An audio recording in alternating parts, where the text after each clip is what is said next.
ओम प्रेरणा इंसानी दुनिया में किस्त 3। एक शाम ओम प्रेरणा अपनी छत पर बैठकर आसमान पर चमकते सितारों को देख रही थी। अचानक पॉपी का फोन आया। वी, आज रात पार्क में स्टार गीजन नाइट है, सब वहां आ रहे हैं, तुम आओगी? वी ने खुश होकर जवाब दिया, बिल्कुल, मैं आऊंगी। पार्क में हर तरफ चहल पहल थी। लोग अपने कंबल बिछाकर टेलीस्कोपस के जरिए आसमान देख रहे थे। वी ने पॉपी और जू को ढूंढा और उनके साथ बैठ गए। वी, क्या तुमने कभी सितारे देखे हैं? पॉपी ने पूछा। हाँ, हमारे मुल्क में रात के आसमान का मंजर बहुत खूबसूरत होता है, वी ने कहा, अपने वैम्पायर राज छुपाते हुए। जू ने अपनी टेलीस्कोप वी की तरफ बढ़ाए। ये देखो, शायद हमें आज कोई शूटिंग स्टार नजर आए। वी ने टेलीस्कोप में झांका और हैरत से बोली, ये तो जादुई लग रहा है। कुछ अजीब हुआ।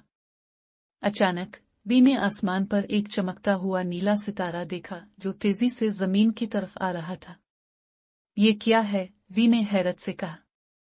शायद शूटिंग स्टार, जू ने अंदाजा लगाया। मगर वो सितारा करीब आता गया और पार्क के पीछे जंगल में गिरकर एक रोशनी का धमाका हुआ। लोग हैरान रह गए। हमें देखना चाहिए, वी ने कहा, और पॉपी और जू के साथ जंगल की तरफ चल पड़े। जंगल में उन्होंने एक चमकता हुआ नीला पत्थर देखा जो जमीन पर पड़ा था और हल्की सी मौसीकी जैसी आवाज निकाल रहा था। ये तो कोई अजीब चीज लग रही है, पॉपी ने कहा। वी ने पत्थर को करीब से देखा और महसूस किया कि इसमें जादुई तवानाई है। अचानक पत्थर से रोशनी का झमक्का हुआ और एक मखलूक का प्रोजेक्शन नजर आया जो मदद के लिए हाथ हिला रही थी। ये किसी और दुनिया की मखलूक लगती है, पॉपी ने कहा। वी ने पत्थर को उठाया और महसूस किया कि ये उसकी वैम्पायर ताकत को बढ़ा रहा है। वी, तुमने ये इतनी आसानी से कैसे उठा लिया? जू ने हैरत से पूछा। वी ने जल्दी से कहा, मैं जिम्नास्टिक्स में अच्छी हूं। एक नया मिशन, वी ने कहा, यह पत्थर किसी खास मकसद के लिए यहां आया है। हमें इसका राज मालूम करना होगा।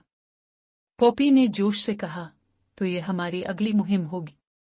और इस तरह ओम प्रेरणा और उसके दोस्तों ने एक नई और सनसनीखेज मुहिम का आगाज किया।